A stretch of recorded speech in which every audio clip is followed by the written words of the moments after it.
అందరికీ నమస్కారం. నన్నయ భారతం నుంచి పద్య పంచకం వినిపిస్తున్నవారు బాలసుబ్రహ్మణ్యం కలవలపల్లి. మాయాజూతంలో ఓడిపోయిన పాండవులు అడవులకు వెళ్ళే సమయంలో కుంతీదేవి ఆశీస్సుల కోసం ఆమె దగ్గరకు వెళ్తారు. అధిక లజ్జావనతాస్యుల అపగతాభరణాంబరుల ధర్మపరుల అజినవల్కలధారుల వరమునివేశుల పాండుకుమారుల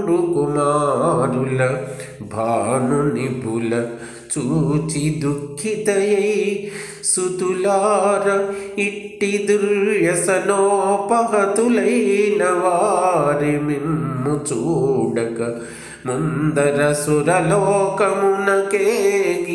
పాండు భూపతి పుణ్యభాగియే భక్తిపతితోన పోవ తపంబు చేసే మాద్రి ఏ నేల పోవక మందభాగ్యనైతినని విలపించుచునప్పుడు కుంతి ఏడ్చె దుఃఖితులగుచుండ ఎల్లవారు దుఃఖితులగుచుండ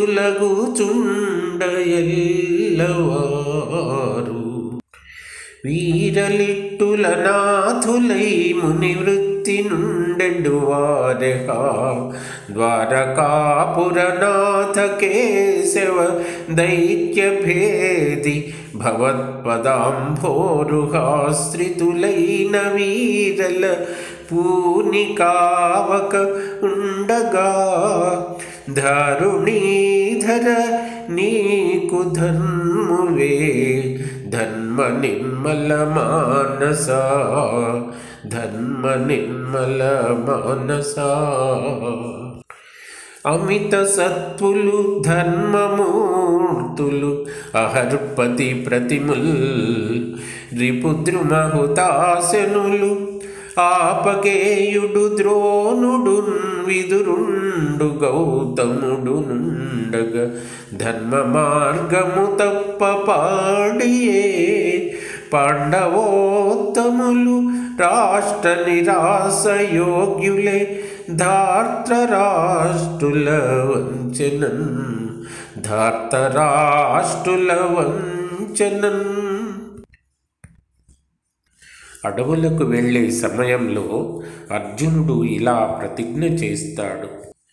కనకోర్వీధర సానుసార రుచి మద్గాంధీవ నిర్ముక్త పత్రి నిపీతారుణ వారి శేషము పతత్రివ్రాతముల్ద్రావు అయ్యని నాతోడ చతుర్దశాబ్దమున మారైపోరు కర్ణాది దుర్జన సంఘంబుల మార్తురందును మధున్ సంగ్రామ రంగంబునన్ సంగ్రామ రంగంబునన్.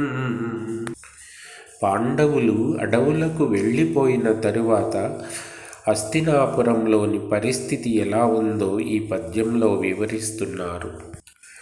ధృతరాష్ట్ర విభుని మందిరమున అరచుచు పరచె గోమాయువుల్ పట్టపగల అప్రదక్షిణముగాయ ఉల్కాపాతము